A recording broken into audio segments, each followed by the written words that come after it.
오늘은 48페이지 공부하시겠습니다. 맞죠?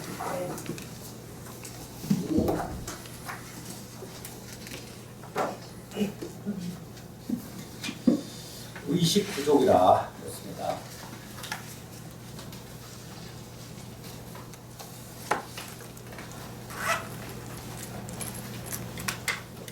둘째는 옷과 음식을 부족하게 갖추어야 한다. 먼저 옷에 대한 것을 밝히는 세 가지가 있다. 첫째는 설산대사와 같은 것이니 한 벌 옷을 얻어 몸을 가리면 족한 것이다. 세간에서 속인들과 함께 어울리지 않고 참고 견디는 힘이 길러지기 때문이다. 그렇습니다. 지금 이제 이 부분은 출가하신 스님들에 대해서 이제 그 옷과 음식에 대한 그 부분을 말씀하시는 거예요. 속인들에게는 뭐 크게 해당이 되질 않습니다. 속인들 역시도 수행하는 데 있어서 수행에 방해가 되는 불편한 옷이나 지나치게 화려한 옷은 수행에 방해가 되기 때문에 그칩니다. 이것은 스님들에게, 출가 성녀들에게 해당하는 말씀입니다. 첫째는 설산대사. 이 부처님의 과거 전생 시절을 말씀을 하시는 겁니다. 과거 부처님께서 히말라야 산에서 보살로 계실 때 설산대사는 보살입니다. 이게 보살을 대사라고 그래요. 그때 이제 아주 한 벌 옷을 가지고 이제 사셨기 때문에 거기에 이제 빗대 가지고 옷을 수행을 하는 사람은 몸을 가리는 것으로서 만족하다는 것을 여기다 이제 대비를 해서 설명을 하고 있습니다. 설산동자가 과거에 역시 집을 떠나서 고행을 하고 있었는데 그때 이제 먹을 게 없었죠.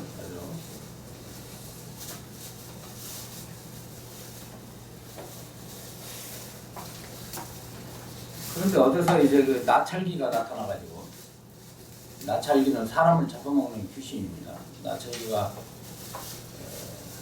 나타나서 몸을 숨겨가지고 그 재행은 무상이니 시생은 멸법이다라고 하는 개송을 읊어요. 그 산속에서 사람이 없는데 그런 개송이 들리니까 설산동자가, 설산동자 부처님 전생에 이제 그 주변을 살펴보니까 나찰기가 하나가 있거든. 나찰기 보고 당신이 지금 이와 같은 거룩한 개송을 벗느냐, 이런 개송은 보통 사람이 없는 개송이 아닌데 당신이 알고 있다고 한다면 나머지 귀절까지 알고 있을 텐데 그 귀절마저 들려달라고 하죠. 재행은 무상이라 재행은 무상이니 희생은 멸법이다. 이 말을 그 이제 나찰기 보고 해달라는 거예요. 그 나찰기가 하는 말이, 나는 내가 뭐라고 지금 짓거리기는 했는데 배가 고파서 정신이 없어서 짓거린 것 같다. 그러니 내가 필요한 것은 내가 지금 사람의 고기를 먹지 못해서 굶주려 가지고 내가 너무 고통스러운데 만약 내가 너를 잡아먹어야 되겠다, 이렇게 말을 했습니다. 그러니까 이제 설산동자가 나를 잡아먹게 되면, 수행하는 나를 잡아먹게 되면 그대는 살생한 수행자를 잡아먹은 과거로 한량없는 내세의 고통을 받게 된다. 그러니 나를 잡아먹지 말고 내가 몸을 당신한테 보시를 하겠다. 그러니 이 산속에서는 그런 개송을 읊을 존재가 나찰기 그대밖에 없으니 그러지 말고 나머지 개송을 알고 있거든. 내 몸을 먹는 대신에 나한테 그걸 들려달라 그랬어요. 나는 내 몸은 그 개송을 듣고 내가 죽는다고 한다면 더 이상 바랄 것이 없다. 이래가지고 이제 약속을 하죠. 나머지 구절을 들려주기로 약속을 해서 이제 나무 위로 올라갑니다. 몸을 던지는 거예요. 나찰기 쪽으로 몸을 던지는데 이제 던지기 전에 나무 위에서 나찰기에 두 가지 나머지 개성을 듣습니다. 그 개성이 뭐냐면 생멸이 멸이하면 정멸위락이다. 이 개성을 들어요. 그래서 앞에 있는 두 기절이 재행은 무상이니 시생은 멸법이라 생멸이 멸이하면 정멸위락이라고 하는 이 개성은 열반경 사국입니다. 이게 열반경 사국인데 아주 유명한 사국이에요. 예, 모든 법은 형성된 모든 법은 변해서 흩어지나니 이것은 모두가 생하면은 모두가 다 멸하는 법이라 만약에 이와 같이 생하고 멸하는 법으로부터 벗어난 그것을 가리켜서 위락이라 정멸 위락이라 그것이 곧 열반이라 하느니라 이런 뜻입니다. 그래서 모든 법은 생멸하기 때문에 이 생멸하는 법을 벗어난다. 생멸을 벗어나고 멸을 벗어나게 되면 태어나는 것과 죽는 것을 동시에 벗어나면 그것이 곧 열반이다. 정멸이다. 이렇게 개성을 읊었더니 그걸 듣고서 그 다음에 설산동자가 그 개성을 나무에다가 적어놓습니다. 후대에 히말라야 이 산에 와가지고 고행하는 사람들이 또 수도를 하는 사람들의 그 진리를 일러주기 위해서 나무에다가 몇 개의 나무에다가 그 나찰기가 읊었던 개성을 새겨놓고는 나무 꼭대기에 올라가서 몸을 날려가지고 나찰기한테 던졌는데 순식간에 하늘에서 천압이 울리고 그 다음에 성스러운 음악 소리가 들리고 그러더니 밑에 봤더니 죄석천신이 나찰기가 죄석천신으로 변해가지고 설산동자를 이렇게 받들어가지고 아주 자기의 자리에다 딱 모시더니 예배를 하면서 내가 도사의 그 구도심을 시험해 보았습니다. 이렇게 말을 합니다. 참으로 이 보살께서는 이와 같은 신심과 깨달음을 구하고자 하는 그 원력으로 인해서 반드시 성불하실 것을 저희들이 확실합니다. 그리고 예배를 올리고 공양을 올리고 올라갔어요. 그래서 그 가르침은 뭐냐면 두 가지를 우리에게 시사하는 것이죠. 하나는 뭐냐면 단 하나의 진리의 말씀을 얻기 위해서 몸을 바뀌지 않고 버렸다는 거. 단 한 기절을 듣기 위해서 몸을 버렸다는 거죠. 그래서 진리를 깨닫기 위해서는 자신의 몸과 마음을 다 바치지 않으면 안 된다는 그러한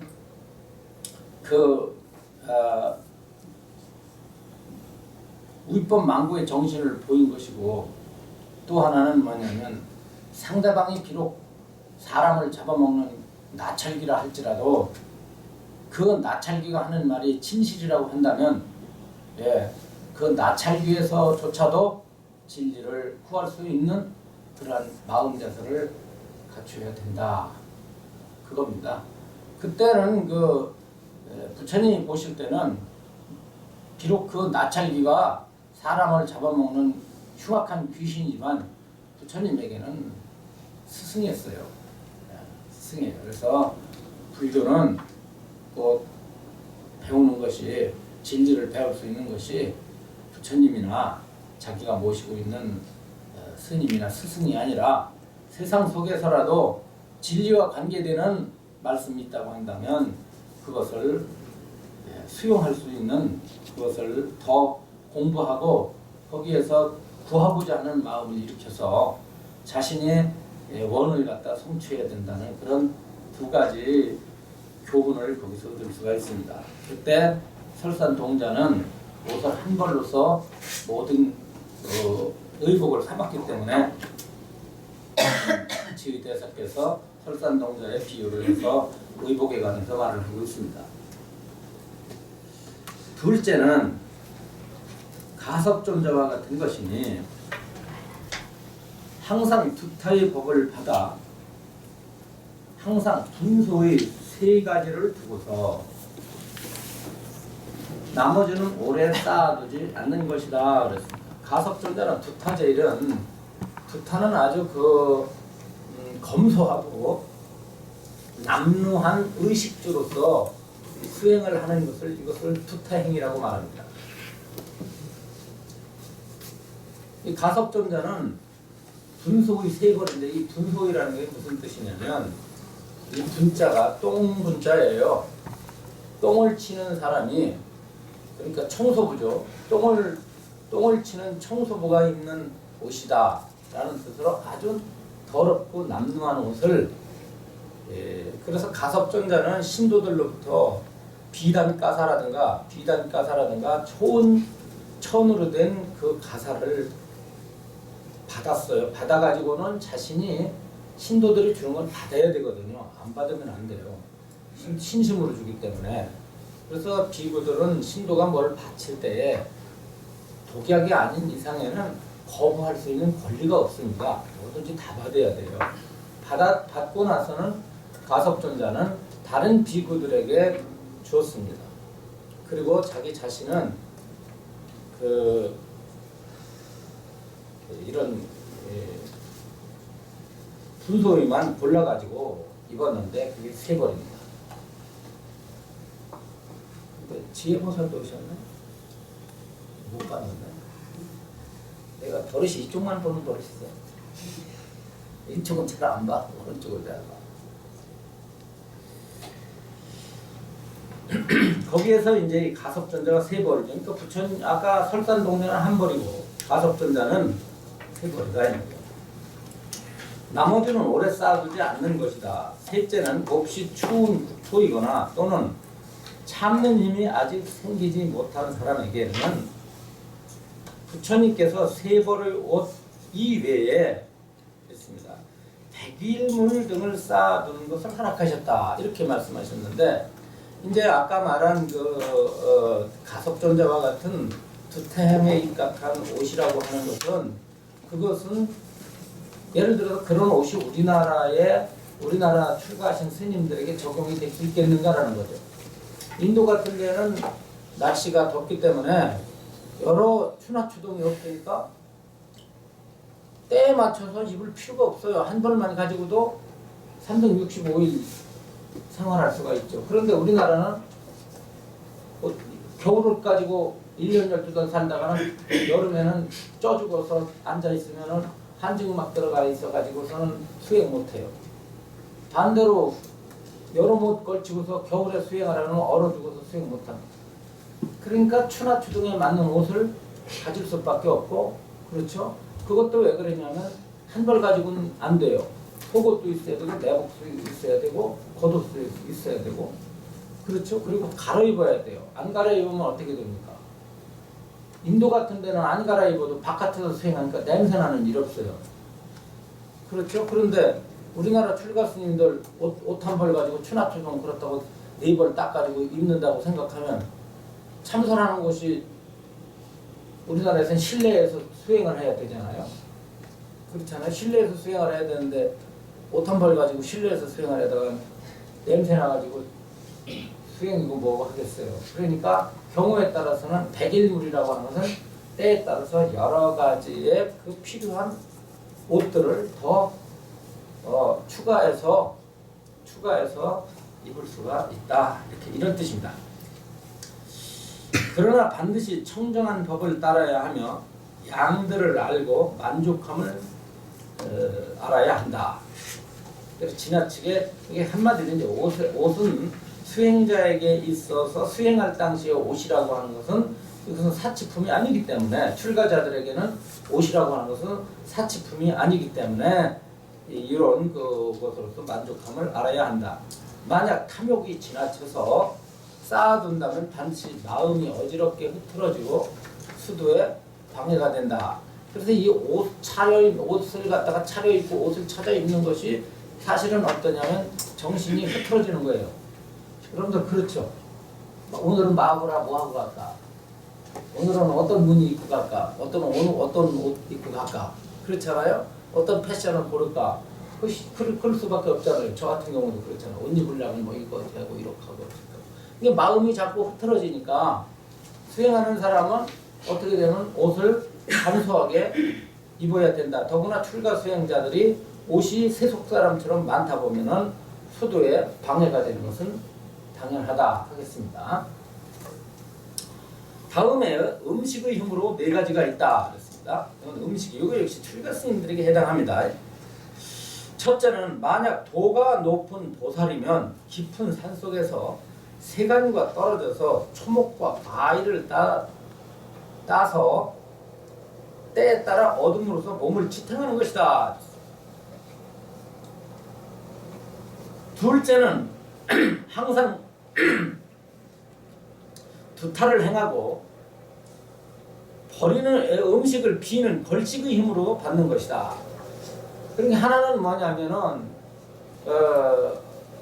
과거의 고행자들처럼 사람에 의지하지 하는 게 아닙니다.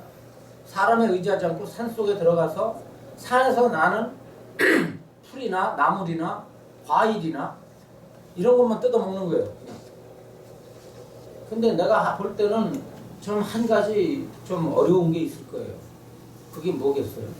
과일 먹고 산속에서 나물 먹고 뭐 캐 먹고 그렇게 되면은 내가 볼 때는 단백질 섭취가 안 돼가지고 힘이 없을 것 같아. 그래 안 그래? 힘이 없어.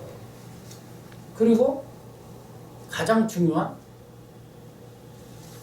장 선생님이 좋아하시는 소금 섭취. 산속에서 써요. 이런 식으로 써요.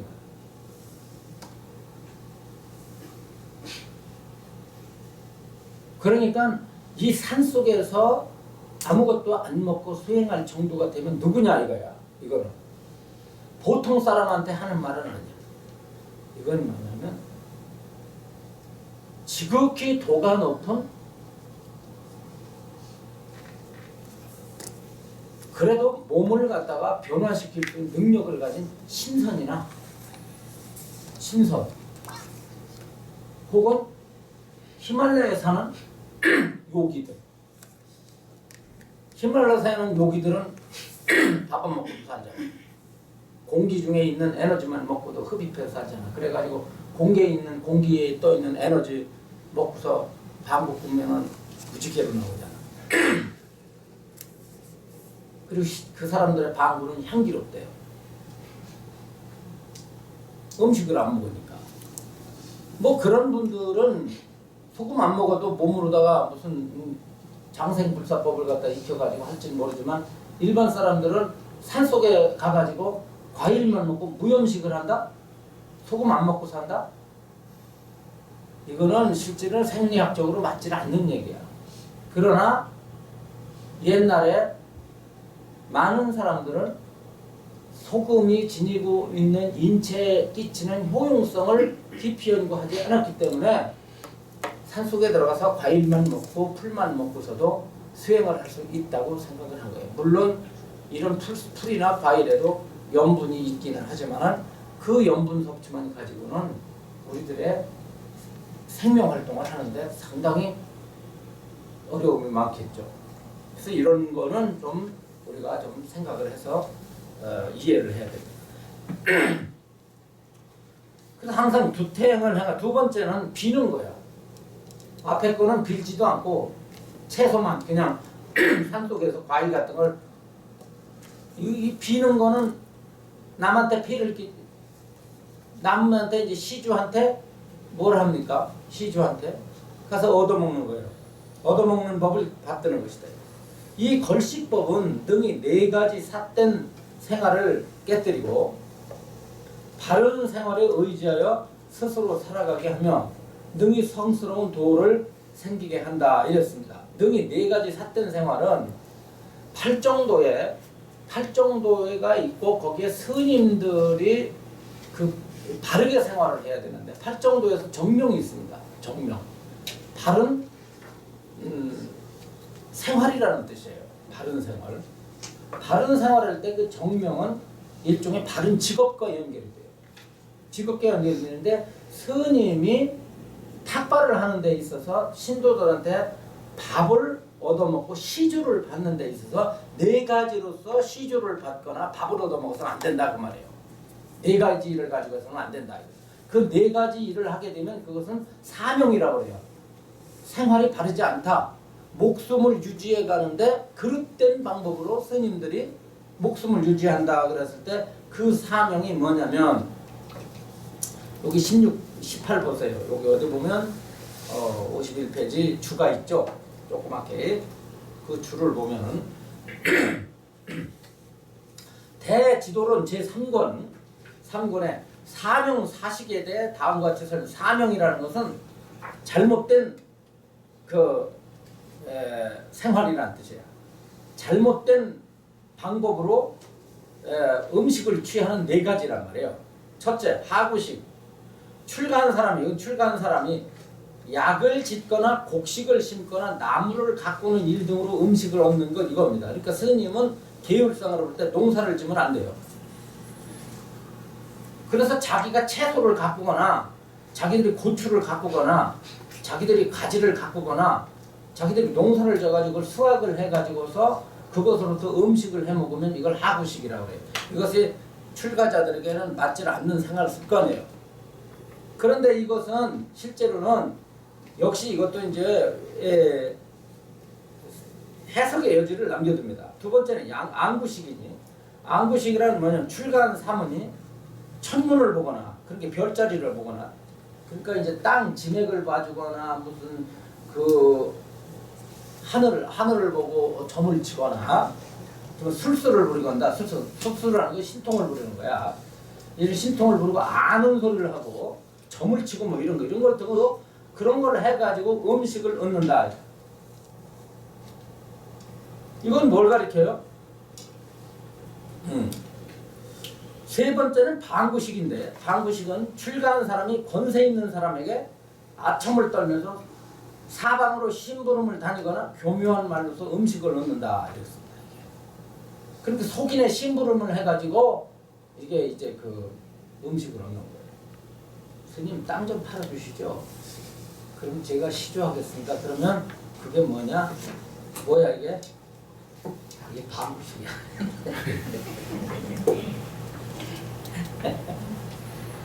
네 번째는 유구식이니 얽힐 유자야. 출가한 사람이 갖가지 주술을 배워가지고 기륭을 점치거나 그렇죠. 기륭을 점치고 이런 거예요. 부적을 쓰고 점을 치고 부적을 써가지고 그것으로서 음식을 얻게 되는 걸 뭐라고 그러냐면 이걸 유구식이라고 하는데 이 네 가지 방법으로서는 신도들에게 그걸 가지고 시주를 받거나 그것으로서 생활하지 말라. 그것을 생활하면 뭐가 되는 거예요? 사명 사식이 된다 이 말이에요. 그러나 이 사택에 생활하는 모양이란 사리불이 청목료를 위하여 설법한 것 같다. 사리불이 잘못된 게 있대요. 여기 보면 사리불. 거기 보면은 부처님 제자 가운데 지혜가 제일 뛰어난 상수 제자인데 사리불이 부처님은 이 법을 대신해서 설법했기 때문에 법의 사령관이라고 칭했습니다. 대승경전에서 사리불이 많이 나오는 것은 소승을 이끌어 대성으로 나아가기 위함인 것이라. 어느 날 그의 어머니가 마가다국의 왕사성에 바라문가의 논사의 딸로 태어날 때 눈이 살이라는 새의 눈처럼 생겼다 그래서 살이라고 그랬다 이 말이에요. 누가? 사리불의 어머니의 이름이 살이야. 그런데 왜냐면 눈이 살이 그 새의 살이라는 새의 눈처럼 그런 눈을 가지고 있다 그래서 그를 읽을 때 갑자기 총명했다. 사리자는 사리자의 아들이라는 뜻이다 그랬는데 대지도론 3권에 사리불 존자가 어느 날 성에 들어가서 걸식을 하여 밥을 빌어 가지고는 벽을 향해서 밥을 먹고 있었어요. 사리불 존자가 이때 정목이라고 하는 여자가 와가지고 그대는 어떤 방법으로 밥을 먹는가요? 라고 사리불한테 물었더니 이때 사리불은 네 가지 밥 먹는 법을 설명하고 스스로 삿되지 않는 법으로 청정한 걸직의 방법으로 살아간다고 설법했다 이 말이에요. 이에 정목녀는 기뻐하며 듣고 수단의 과를 얻었다고 한다 그랬어요. 그래서 이 네 가지 이 사구식은 누구에 의해서 말해진 거냐? 사리불이 청몽녀라고 하는 여자에게 한 것처럼 이렇게 이런 방법으로 출가자가 밥을 구해서는 안 돼요. 52페이지로 가면 셋째는 고요하고 청정한 아라녀처에서 시주들이 보내준 음식이며 넷째는 성가에서 깨끗하게 만들어진 음식이다. 그랬어요. 요 성가에서 깨끗하게 만들어진 음식이라는 것은 이것은 남방불 즉 부처님 당시에는 없던 일입니다. 부처님 당시에는 없던 것이고 여기는 어딘 이 지의 선사가 중국 분이다 보니까 중국은 인도하고 다르거든요. 각 사찰이 대부분 어디에 있냐면 산속에 있고 그렇죠? 또 대중들이 집단적으로 활동하기 때문에 사찰에서 음식을 만들어 먹을 수밖에 없어요. 우리나라도 그렇지 않습니까? 우리나라 스님들이 탁발하고 다닙니까? 탁발에서 밥 먹는 스님 있어요? 없어요. 탁발에서 밥 안 먹습니다. 절에서 전부 지어 먹어요. 절에서 지어 먹는 행위는 스스로 밥을 지어 먹기 때문에 초기 불교, 인도 불교의 측면에서 볼 땐 율법에 어긋납니다. 계율에 어긋나요. 출가 비구는 스스로 밥을 지어 먹어서는 안 돼요. 바치는 음식만 먹어야 돼요. 신도들이 주는 음식만 먹어야 돼요. 그런데 그 스님들이 쌀을 구해다가 절에서 자기들 밥 먹기 위해서 그걸 한다. 그럴 수밖에 없죠. 겨울에 첩첩산중에 절이 있는데 눈이 잔뜩 왔는데 신도들이 올 수 있어 없어? 밥 못 갖다 줘. 그럼 누가 밥 해야 돼? 자기가 밥 줘서 먹을 수밖에 없잖아. 그러니까 성가에서 스스로 밥을 줘 먹을 수밖에 없다 이 말이에요. 북방불교는. 그러니까 남방불교의 아니면 초기 불교의 계율의 잣대를 가지고 그 북방불교에다 들이대버리면 파괴되는 것이 한두 가지가 아니에요. 그런데 내 눈이 제대로 보여요? 눈동자 제대로 보여 안 보여? 보여? 제대로? 제대로 보여. 이게 돋보기라. 돋보기라. 난 여러분들이 안 보여 하나.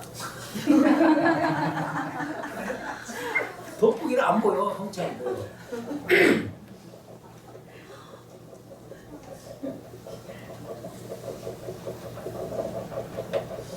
이와 같은 음식이 있는 것을 음식의 연이 갖춘 것이라고 하고 또 옷과 음식을 부족하게 갖춘다고 한다. 무슨 까닭인가? 이런 연등이 없으면 마음이 불안하여 불도에 장애가 있기 때문이다. 이 말은 불안하다는 것은 음식에 대한 걱정이 있으면은 수행을 할 수가 없다. 이건 속인들도 마찬가지입니다. 돈이 없는 사람한테 신실내라고 하기 대단히 힘들어요.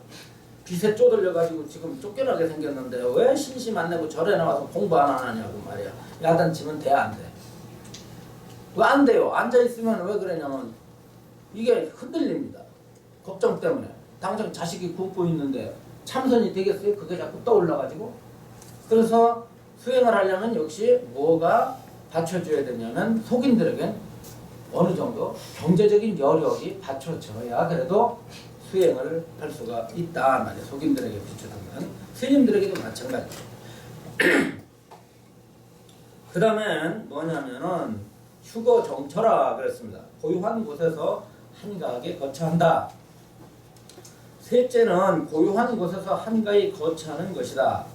한가하다는 것은 잡다한 일을 하지 않는 것을 한가하다 하고 휴라 하고 마음이 어지럽거나 시끄러움이 없는 까닭에 이것을 정이라고 고요하다고 한다. 여기에는 세 가지가 있어 선정을 닦을 수가 있다. 첫째, 깊은 산속 인적이 끊어진 곳이다. 인적이 끊어진 곳. 두 번째는 두타를 수행한 아라냐처이다. 이게 아라냐처. 아라냐처라고 하는 것은 뭐냐면 아라냐라는 말은 무쟁이라는 뜻이에요. 원래는 다툼이 없다는 뜻인데 요것은 이제 깊은 산속이 아니라도 마을과 떨어져서 말이에요.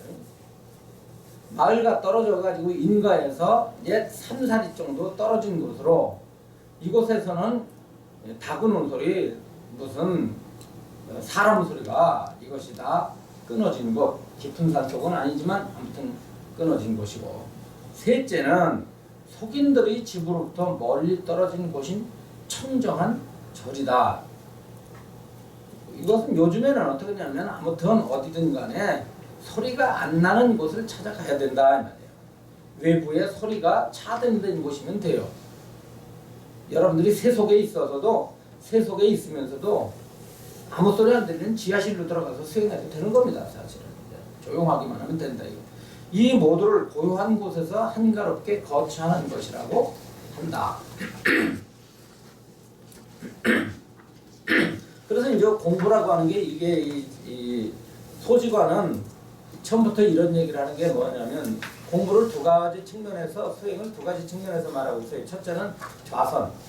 지금처럼 조촐한 음식과 조촐한 옷 그리고 조용한 곳에 찾아서 앉는 수행에 대해서 설명을 하고 뒤에 가서는 생활 속에서 어떻게 마음을 대처할 것인가 우리가 사람을 만나고 일상생활을 하면서 어떻게 관행을 닦고 사마타와 위파사나를 어떻게 이 경계 속에서 닦을 것인가를 두 가지 측면에서 가르침을 주고 계신데 지금 공부하는 부분은 생활 속에서 수행이 아니라 어떻습니까? 생활을 떠나서 수행을 하기 위해서 일부러 집중 수행을 하기 위해서 갖춰야 될 여러 가지 조건들에 대해서 설명을 하고 있습니다.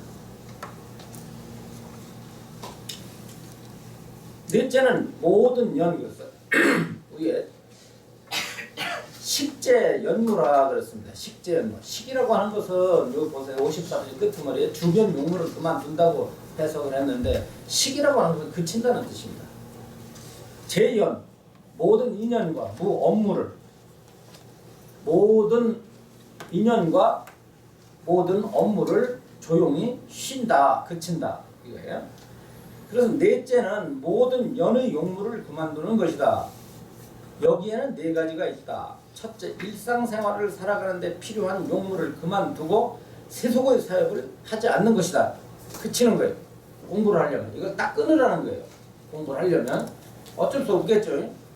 둘째는 대인관계의 주변 용무를 그만두고 쉬는 것이다. 속인, 친구, 친척, 지인 등을 찾아다니지 않으며 사람들과의 왕래를 일단 끊는 것이다. 셋째는 만드는 제조, 교묘한 기술 등의 주변 용무를 그만둔다. 그러니까 어떤 제조라든가 용무라든가 이런 업무를 그만두는 거예요. 세간의 공장, 그 직장을 그만둬야 돼요. 그만두는 게 아니라 직장에 다니면서는 할 수 없다. 이거. 직장에 나가면서 어떻게 수행하겠어요? 직장 일 봐야지. 그렇죠? 공장, 그 다음에 기술, 의방. 의방은 이제 의술에 관계되는 거예요. 부적 만드는 일, 점치는 일, 글 쓰는 일, 산수, 그림 그리는 거, 노래하는 거, 이런 거. 아무튼 남의 일에 간섭하고 뭔가를 꾸미고 뭔가를 만들고 자꾸 조작하는 걸 등을 하지 않는다. 넷째는 학문의 제반 용무를 그만두는 것인데 읽고 외우는 것과 듣고 배우는 것들을 모두 다 버리는 것이다. 뭐 중국어 배운다고 댕기고 일본어 배운다고 댕기고 무슨 요리 강습하러 댕긴다고 배우고 노래 강습하러 댕긴다. 이게 계속 댕기다 보면 어떻게 돼요? 공부 못하는 거지. 그만 버리는 거다. 수행할 때는 그걸 다 버려야 된다. 이것들을 연의 용무를 그만두라고 하는 것이다. 무슨 까닭인가? 만약 연변된 용무가 많으면 바로 불도 수행을 폐하게 되고 이것을 그르치게 되고 마음이 심란하여 수습하기가 닦기가 어렵기 때문이다. 다 이건 이해하시죠? 어려운 게 아무것도 없습니다. 여기 한번 다짐하는 말씀드려요. 56페이지 선지식을 칭변함 금선지식이라. 다섯째는 선지식을 가까이 하는 것이다. 선지식은 뭐냐면 덕이 있어서 능히 사람에게 모든 악을 멀리하고 여러 선을 행하게 가르치는 착한 법이다. 마하 바냐바라 밀경에 보면 살타파륜 누구냐면 이게 이 무슨 보살이냐면 이 보살이 화엄경에 나오는 보살입니다. 화엄경에 나오는 보살인데 이 보살이 누구냐면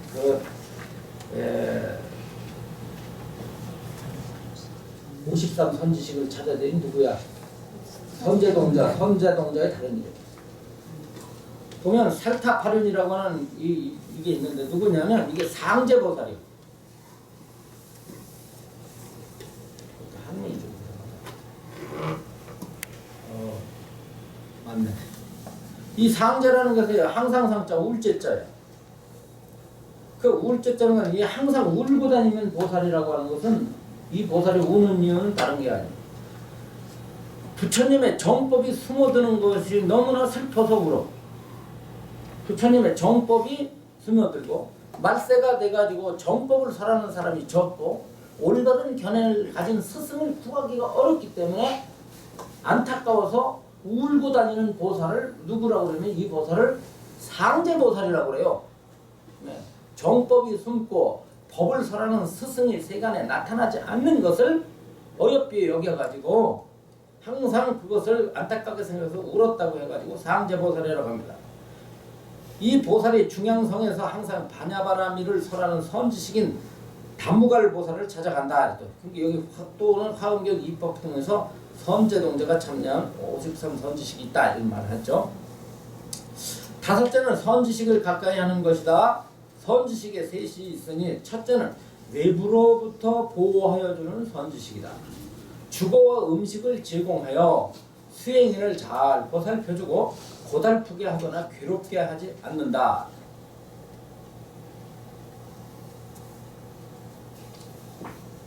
많은 여러분들한테 아무것도 해주는 게 없네.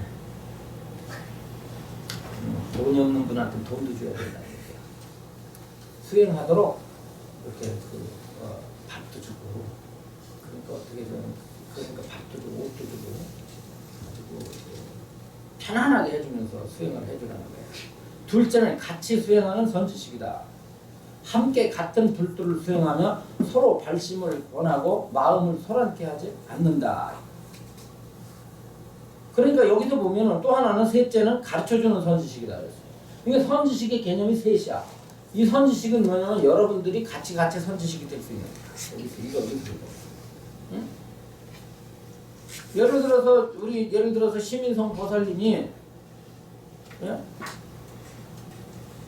용치 보살님 수행하라고 밥도 사주고 집도 사주고 이렇게 되면 우리 보살님이 선지식이야. 예. 그리고 차도 타주고 자리도 깔아주고 도반이면서 선지식이라 그 말이에요. 예. 그런 선지식이고 두 번째는 같이 수행해주는 거예요. 왜? 여러분 그거 아시죠? 내가 법문을 하는데 여기 5명이 와가지고 법문 들을 때 신심하고 100명이 와서 법문 들을 때 신심하고 여러분들도 설법하는 사람 말고 듣는 여러분들도 3사람 놓고 같이 3사람 옆에 도반들 둘밖에 없는데 같이 내 법문 들을 때 하고 100명 같이 법문 들을 때 하고 신심이 어떤 게 더 신심이래? 100명 들을 때 그렇지 나도 그래. 그러면 그게 뭐냐? 수행을 할 때도 혼자 수행하는 것보다 옆에 뜻이 맞는 도반하고 같이 딱 수행을 하고 야 수행하고 났더니 어떠냐? 이러고 저러고 하고 그래 그때는 어떻게 했는데 이러고 저러고 해서 서로 탁말을 하고 서로가 이 교류를 해. 그러면 서로 힘을 받고 영향을 받아가지고 견해가 같기 때문에 같은 길을 가기 때문에 그 힘을 받기 때문에 뭐냐면 선지식이라는 거야. 같이 수행해 주는 거야. 도반이 여기서는 도반들이 나를 수행하도록 도와주는 자도 선지식이요. 나하고 함께 수행하는 자도 선지식인데 셋째는 가르쳐주는 선지식이다 이 말이야. 길을 인도하는 스승님이다 이건. 앞에는 이제 나를 모셔주는 선지식이 있고 나와 함께하는 선지식이 있고 내가 모시는 선지식이 있어요. 그 영주 회장님 여러분들한테 차 갖다 드리면서 아유 법회 잘 나오세요. 법문 잘 들으세요 하면 뭐냐면 여러분들한테 모셔주는 선지식이에요. 모셔주자. 자리 깔아주면서 모셔주자. 사실은 임원이라는 게 뭐예요? 임원은 오는 평범한 회원들 모셔주는 게 임원이에요. 그렇지 않겠어요? 그러면 옆에서 같이 수행하는 사람은 그렇죠. 예, 같은 도반으로서의 스승이고 가르쳐주는 스승은 내가 모시는 스승이다. 형제들. 안팎의 모든 방편과 선정의 법문으로서 가르쳐 보여주고 이익과 기쁨을 준다. 이것으로 5가지 연을 갖추는 일을 간략히 밝혔다. 그 요것이 다 갖춰져야 된다. 예, 이 다 갖춰져야 돼. 지금 말한 부분이 다 갖춰지지 않으면은 수행을 할 수가 없게 된다. 자, 2장을 봅시다. 그래서 여기서는 뛰어난 이 스승은 바로 그 부처님을 우리가 친견하게 하는 가장 소중한 인연입니다. 하욕제 이 그랬어요. 탐욕을 꾸짖는다. 요 하자가요. 요거는 타일르는 거예요. 타일른다. 욕심을 타일른다. 욕심을 나무란다. 탐욕을 내지 말라. 이른바 탐욕을 꾸짖는다는 것은 수행하는 사람이 바로 5가지 탐욕을 꾸짖는 것이다. 오탐입니다. 이게 오욕을 대저 좌선에서 지관을 닦아 익히고자 한다면 반드시 이것을 꾸짖어야 한다. 수행을 하는 사람에겐 5가지 탐욕이라는 것은 곧 이 세간의 색성, 향, 미, 촉으로서 색깔과 소리와 냄새와 맛과 촉감인데 중생은 색깔을 쫓아가고 그 다음에 소리를 쫓아가고 향기를 쫓아가고 맛을 쫓아가고 감촉을 쫓아감으로써 항상 능히 모든 범부를 속이고 현혹시켜서 애착심이 생기게 한다. 예? 그렇죠. 이거 홀린다 이 말이야. 이 경계에 홀려. 이것을 이름하여 그런다. 만약 깊이 죄의 허물을 안다면 곧 이것이 친근하지 않을 것이다 그랬는데 죄라고 하는 것이 우리가 살생활하고 도적질을 하고 남을 속이는 것이 죄가 아니라 이 수행의 분상에서 볼 때는 색성량 미축법에 홀리는 것을 이것을 뭐라고 하면 죄라고 하는 거예요. 여러분들이 그러니까 눈으로 보고 좋고 귀로 들어서 좋은 거 여기에 자꾸 빠지는 거를 수행 분상에서 이거를 죄라고까지 말을 하는 거예요. 왜냐하면 이렇게 강력하게 표현해야 어떻게 돼? 줄이니까. 그냥 색성량 미축법을 따라다니면은 그냥 안 되고 방해가 됩니다. 이러면 강도가 약하잖아. 그러니까 그냥 이걸 갖다 죄라는 말에다가 강하게 표현을 해가지고 이 스님께서 죄야. 이거 맛있는 거 음식 먹으려고 점심 먹고 뭐 먹으려고 뭐 먹을까 하고 찾아다니는 게 죄야. 이렇게 말을 함으로 인해서 강한 표현을 함으로 인해서 탐욕심을 일으키는 것을 경계하셨다. 이렇게 여러분들이 알아들으면 됩니다. 첫째는 색에 대한 탐욕을 꾸짖는다. 이 색은 일반 색이 아니라 여기서 뭐냐면 이성에 대한 탐욕입니다. 이성에 대한 탐욕. 첫째는 색의 탐욕을 꾸짖는 것이다. 이른바 남녀의 외모가 수려하고 잘생겼으며 예쁜 눈매와 긴 눈썹과 붉은 입술과 흰 치아와 그리고 세간의 보물들이 이런 거죠. 이런 거. 그렇게 사람에 대한 색에 대해서 일단은 말합니다. 그런데 왜 남자는 안 나오고 왜 여기는 여자만 나오는 거야? 여자들도 외모가 수려한 남자들에 대해서는 매력을 느끼지 않나? 남자라고 돼 있어요. 그 남자로 나왔는데 표현한 거 보면은 이게 다 여자 표현 아니야? 예쁜 눈매 그랬잖아. 남자가 예쁜 눈매 있어? 긴 눈썹, 붉은 입술, 흰 치아 이렇게. 그래 이제 이게 그 다음에 세간의 이제 물질이에요. 세간 보물들이 파랑, 노랑, 빨강, 흰색, 분홍, 자주, 옥색, 초록 등 그러니까 무슨 목걸이, 무슨 팔찌, 반지, 그 다음에 액세서리 이런 것들이 여러 색이 등이 어리석은 사람으로 하여금 보는 즉시 애착이 생기게 하여 나쁜 업을 짓게 하는 것이다. 그래서 나쁜 업은 악업이라는 뜻이 아니라 이건 뭐냐면 번뇌를 일으키게 하는 것을 이것을 나쁜 업이라고 하는 것입니다. 악업이 여기서의 악업은 뭐냐면 번뇌를 일으키게 해서 마음을 어지럽히게 하고 흐리게 하기 때문에 그렇기 때문에 이런 것들에 대해서 수행하는 사람은 경계를 해야 된다. 보는 즉시 애착이 생겨요. 빈비사라 왕이 세욕 때문에 그랬어요. 세욕 때문에 몸소 적국에 들어가서 홀로 음탕한 여인 아범바라의 방 속에 있게 된 적이 있다. 또 우단왕이 이제 우단화 왕이라는 코삼비 국왕이 세욕에 물든 까닭에 500선인의 손발을 자른 것과 같다.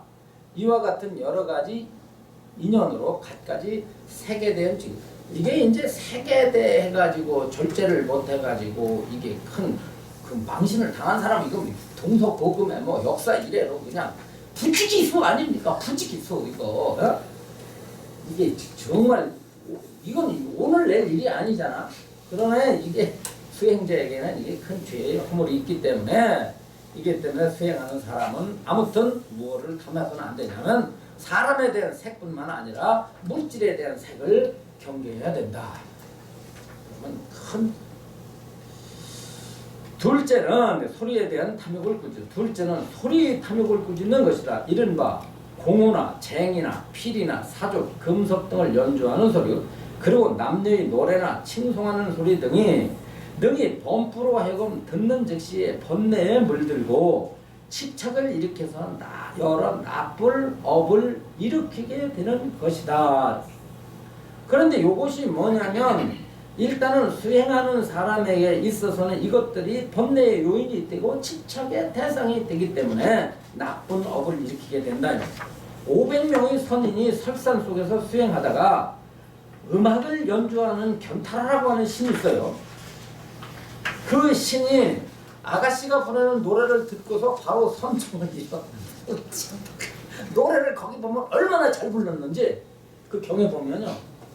듣는 사람으로 하여금 혼을 똑바게 해가지고 그것이 얼마나 이 깊은 선정에 들었던 아주 선정을 오래도록 들었던 그 선정의 현인들이 마음이 갑자기 그 노래를 듣는 순간에 어지러워져가지고 몇십 생에 닦았던 선정이 순식간에 다 무너졌어요.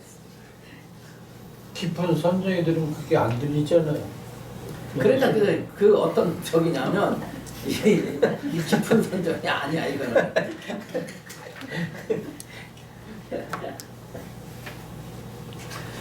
이와 같은 여러 이유에서 소리에 대한 죄의 허물을 알아야 한다. 그러면 이거 공부하다 보면 할 거 아무것도 없어. 여러분 TV도 보지 말아요. 백화점 다 망하고 백화점 다 망해, 그지? 보석상 다 망해. 그냥 망할 곳 한 군데가 음식점도 다 망해야 돼. 옷도 다 망하고. 그런데 이건 뭐냐면 이런 정신을 가지라는 거죠. 좌선할 때.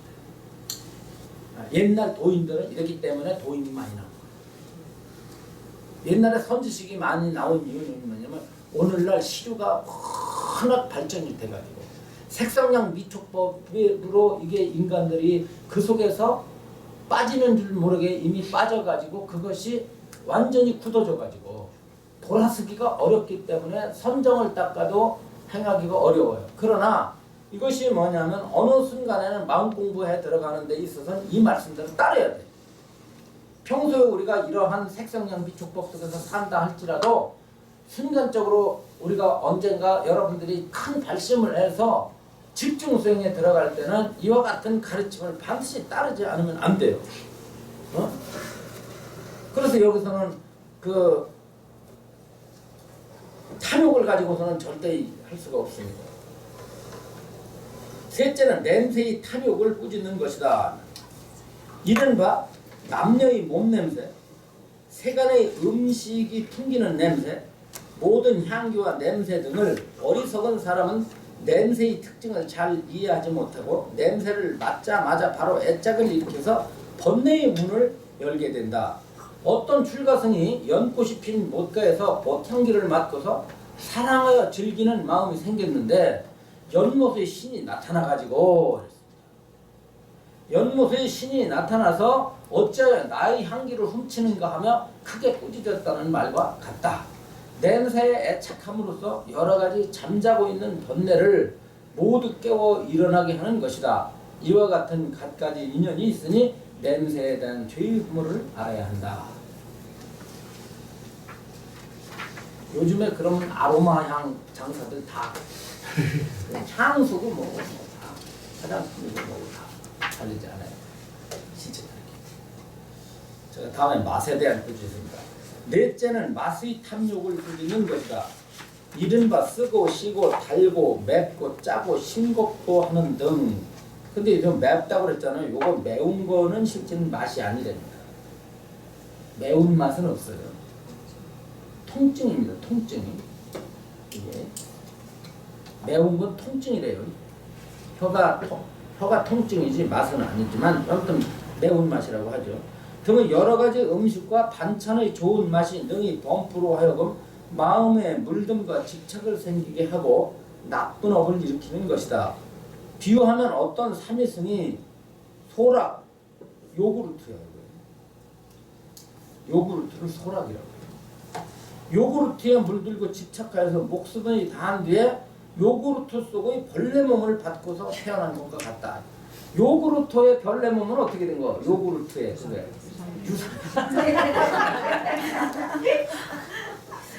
여러분들 요구르트 너무 마시지 마요. 여러분들 유산균. 그러니까 이 경의 이런 부분이요, 사실이냐 아니냐를 우리가 따지는 게 아니에요. 사실인가 따지는 게 아니라 이런 어떤 이런 가르침이 이렇게 앞서는 건 뭐냐면 경각심을 주기 위해서입니다. 그런데 이제 경각심을 줘서 이렇게까지 금했구나 이렇게 생각해야 돼요. 이렇게까지 수행하는 사람은 경계심을 갖고서 수행을 하라고 했구나 해야지. 내 말 듣고 법사님 진짜 요구르트 먹으면 유산균인데요. 그러면은 우리나라 어린애들 전부 다음 생에 전부 유산균이거든요. 이와 같은 여러 인연이 있으니 맛에 대한 죄의 허물을 알아야 한다. 다섯째는 하촉욕이죠. 다섯째는 촉감에 대한 탐욕을 꾸짖는 것이다. 이른바 남녀의 몸의 신체 부위가 부드럽고 연하고 세밀하고 매끄러운. 이 양반이 여자하고 잠을 잘 잤나? 왜 이렇게까지 기술을 하셨어 그래? 예?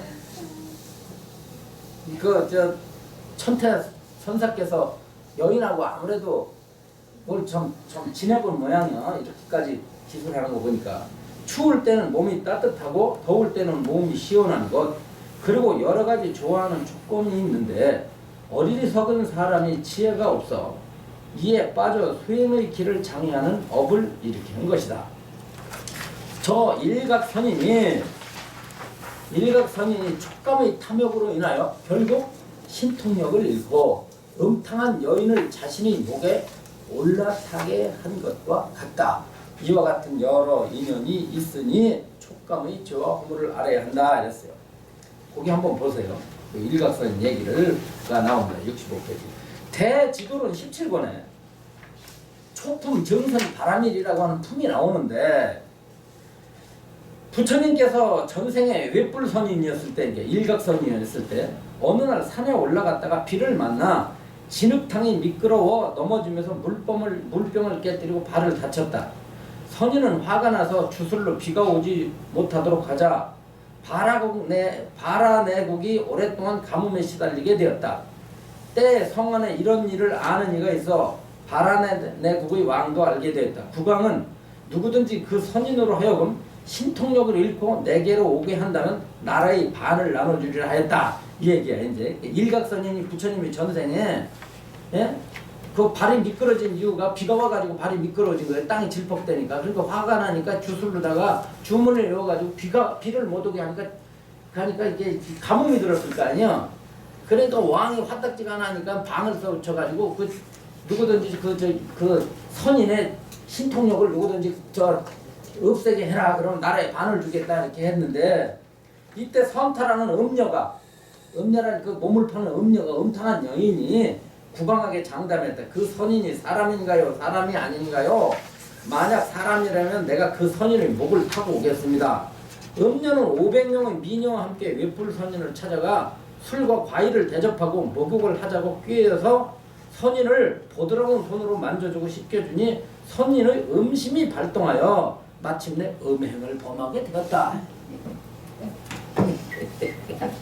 그리고 이놈의 음심은 탈지보살이 돼야 끊어진다는 거야. 남자뿐만 아니라 여자도 마찬가지고.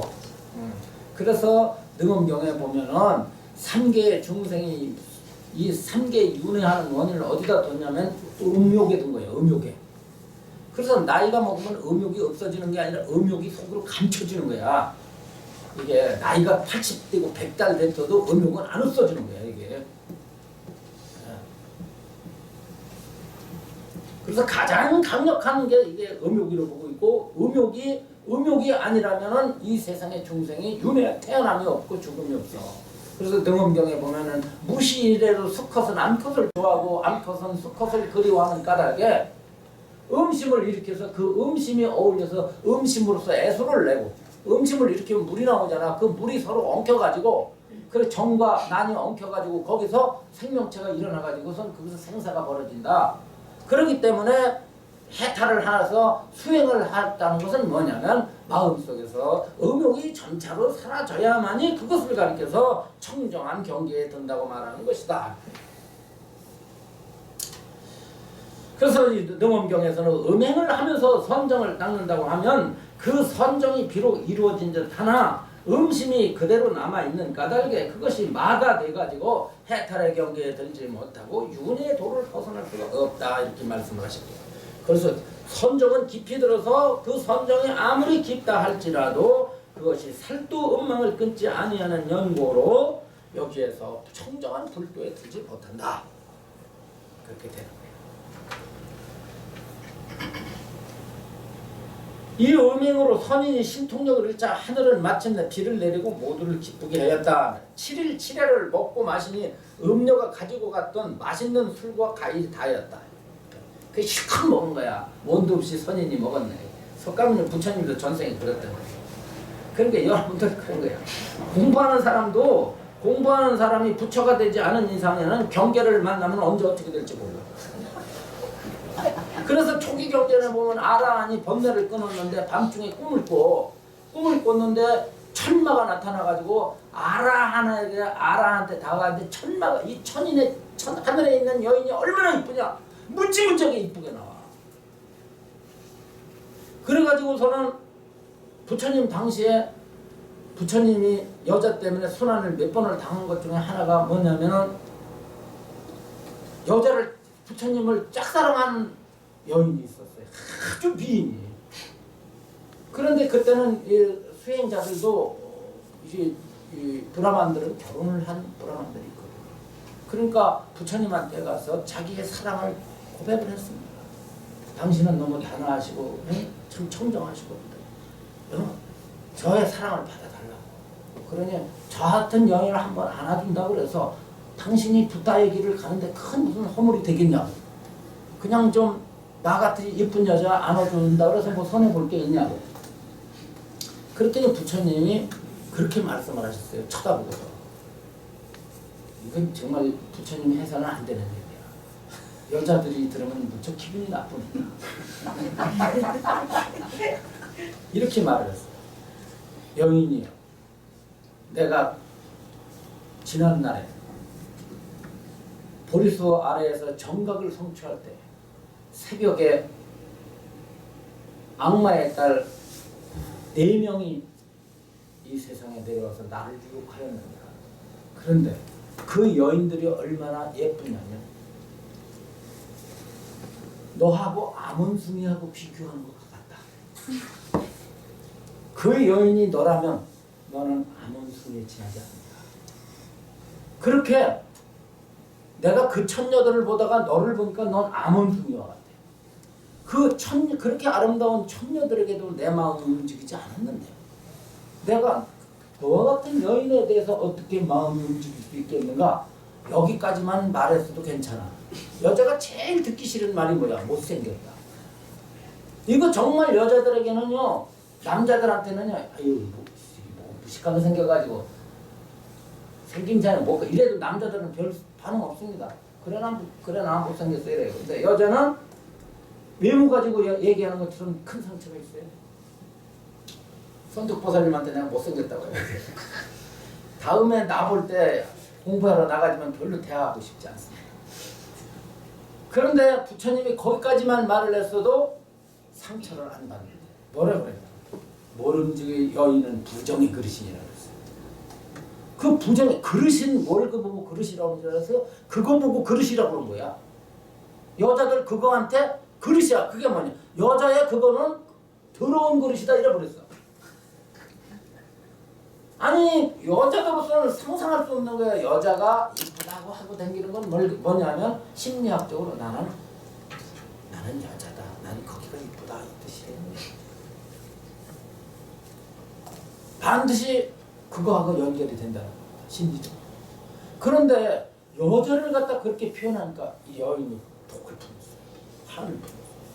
그러다가 어쩌지 돼가지고 세월이 지나서 이 여인이 얼굴이 이쁘다 보니까 전쟁이 심했던 나라거든. 왕이 눈에 띄어가지고 첩이 됐네. 왕의 첩이 돼가지고서는 호사를 누리는데 부처님이 그 나라에 가서 전도를 안한존자하고 전도를 하러 가셨는데 그 소문을 들은 거예요. 듣고서는 부활을 시켜가지고서는 불량배들을 사가지고 부처님을 갖다가 해하려고 하는데 돌멩이를 던지고 구덩이를 파고는데 부처님은 신통력이 있어서 피했는데 안한존자만 뒤지게 얻어맞고 죄 없는 시봉하는 안한존자만 돌멩이를 맞고 몽둥이로 터지고 이렇게 되니 안한존자가 살 수가 있겠어요? 왜 때리는지 모르겠어. 저 사람들이 나한테 돌을 왜 던지는지 몰라. 그래서 저 사람들이 왜 나한테 우리 부처님하고 저한테 무슨 잘못이 있어서 돌을 던지고 뭐 때문에 우리를 괴롭힙니까? 그랬더니 부처님이 그 말을 하는 거예요. 그래가지고 거기서 부처님이 다른 핑계를 내셔요.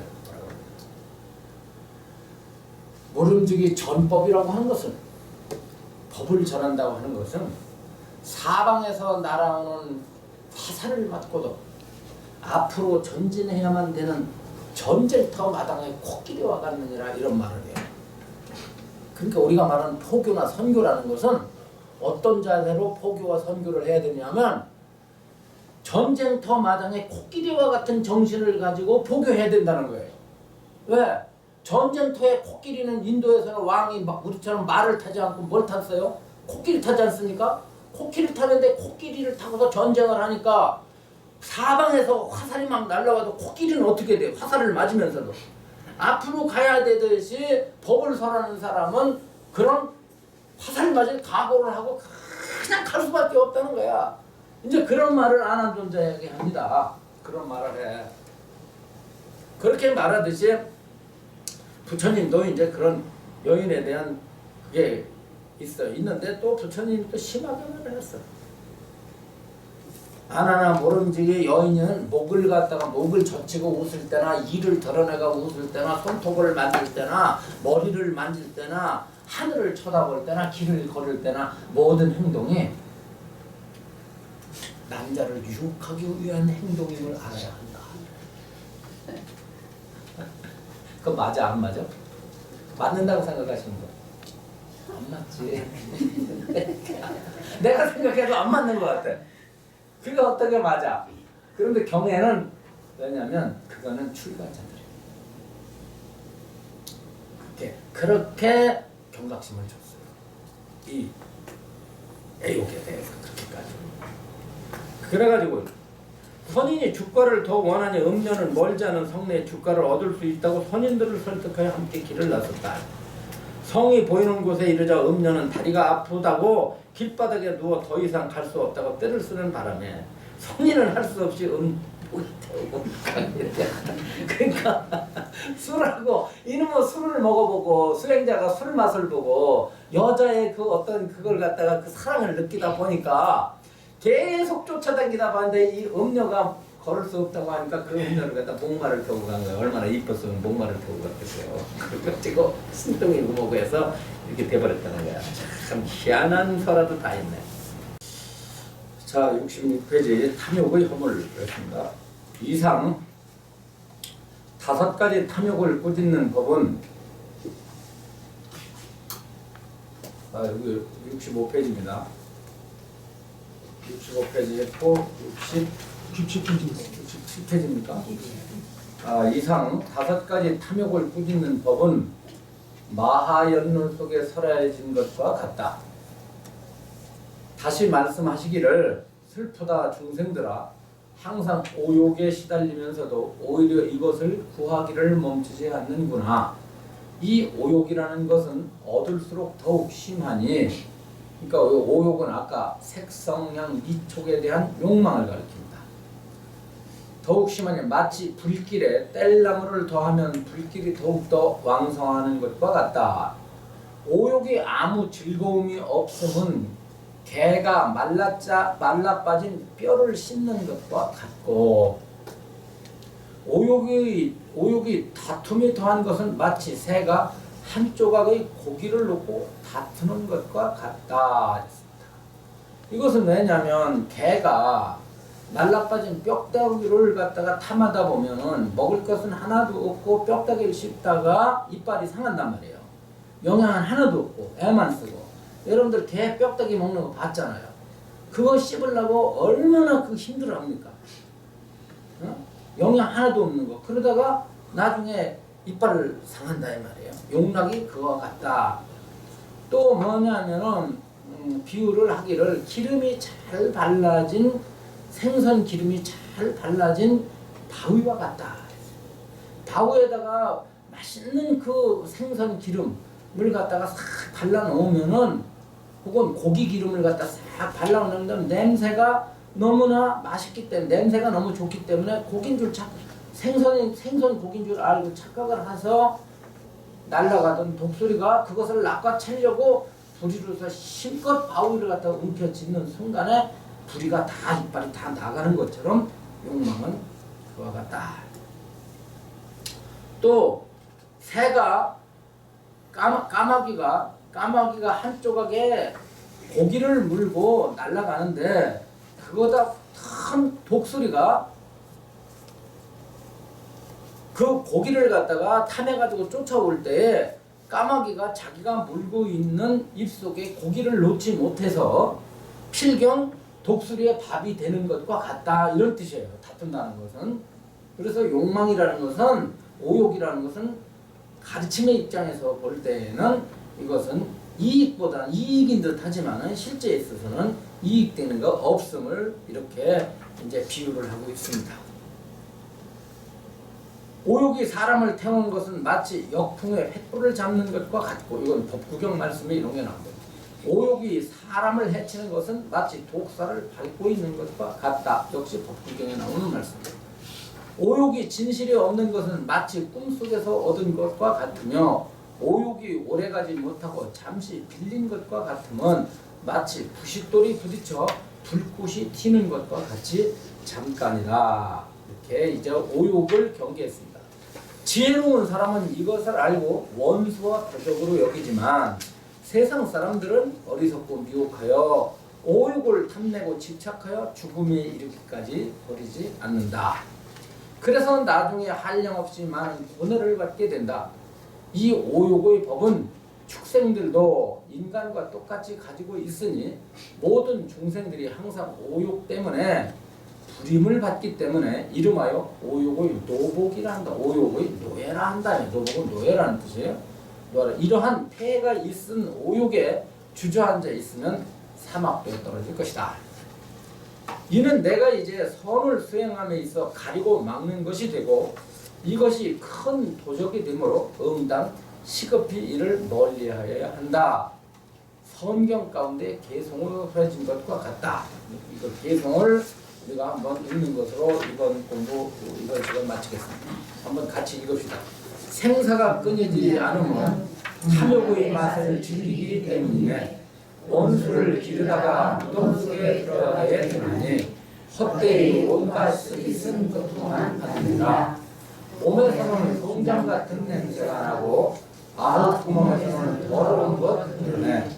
구더기가 똥을 즐기는 것과 같이 어리석은 이 모두와 알기는 없느니라.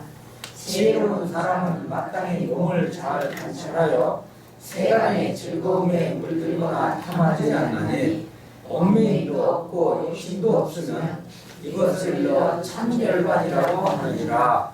모든 부처님께서 말씀하신 바와 같이 한 마음과 한 뜻으로 하되, 수식을 닦으면 선정에 머물면 이것을 일러 다행이라고 하느니라. 여기까지 하겠습니다. 여기서 수식은 어떤? 숨을 갖다가 숨을 관찰하는 겁니다. 두 가지가 있는데 숨을 쉬고 내쉴 때 수자를 쉬면서 호흡을 배우는 기식법이고, 또 하나는 뭐냐면 호흡을 관찰하는 거예요. 호흡의 현상을 있는 그대로 관찰하는 것을 이것을 가르칩니다.